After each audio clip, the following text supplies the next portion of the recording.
We've all been guilty of saying things like, there's not enough time in the day to do fill in the blank.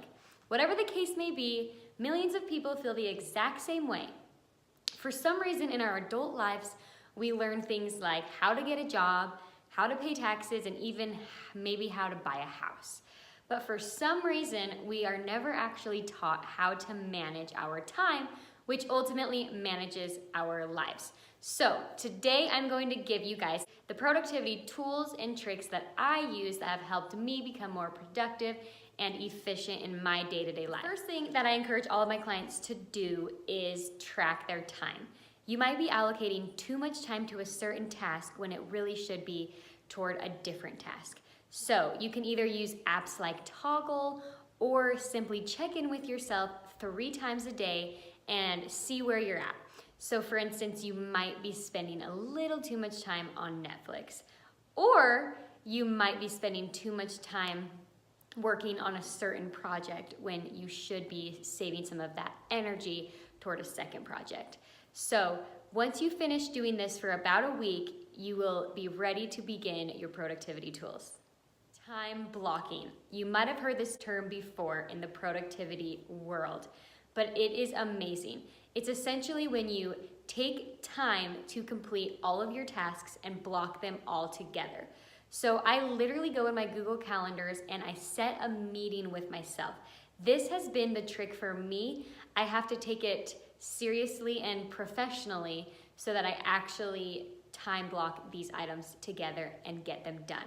Now you can take it a step further and do time blocking in groups of time and have the same schedule every single day. I know that a lot of people do this and it works great for them.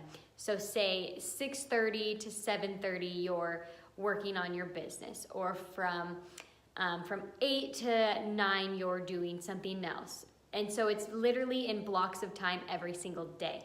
And if that works for you, that's awesome. For me, my schedule is a little bit different, where I prefer to just set aside 3, maybe 4 hours and get all of those tasks completed within that amount of time. And so that works best for me. The next tool that I'm going to discuss with you is batching.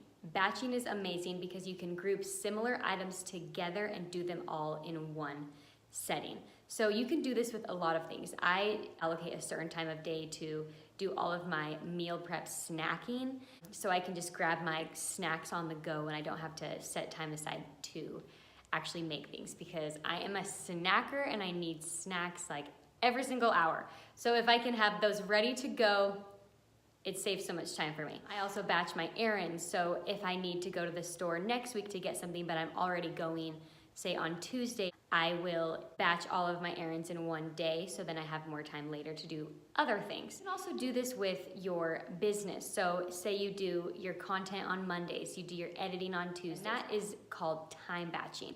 Time batching is really helpful when you have things that you need to get done together. My next tip is to meal plan. Now I don't necessarily mean meal prep all of your meals throughout the week, because that can get boring and the food can start tasting really gross. So we actually stopped meal prepping all of our food on Sundays because we ended up throwing out some of our meals and wasting money because it was just not appetizing. So instead we switched over to meal prepping our snacks that don't really go bad or taste gross, and instead we just plan out the meals for the week. So we just printed off a little menu, and each week on Sundays or Mondays we go through and we decide what we want to eat each night for dinner, and then we just make enough for lunch the next day. So we have all of our meals planned for the entire week. Whoever gets home first can start cooking, and we really help each other out a lot, and so cooking literally takes 20 to 30 minutes.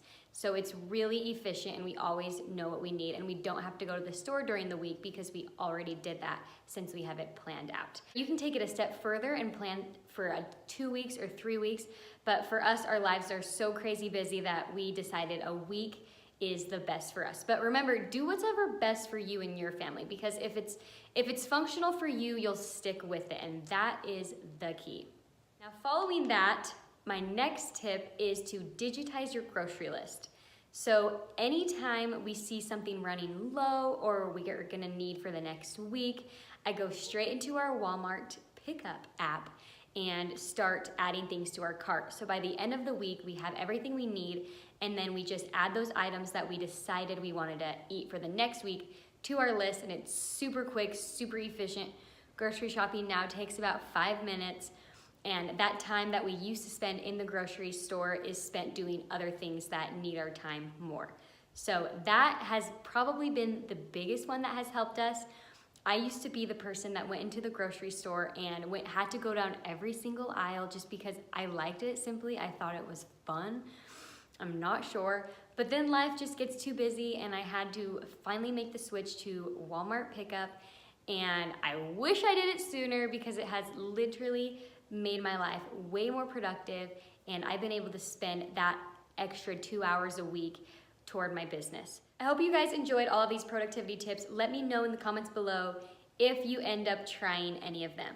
Now just remember, you can tweak any productivity tool to fit your needs. We're all built so uniquely. We all have such different lifestyles that, you know, a certain productivity tool that has been taught for years might not work for you, but if you tweak it a little bit, it can. Well, I hope to see you guys next time and have a good week.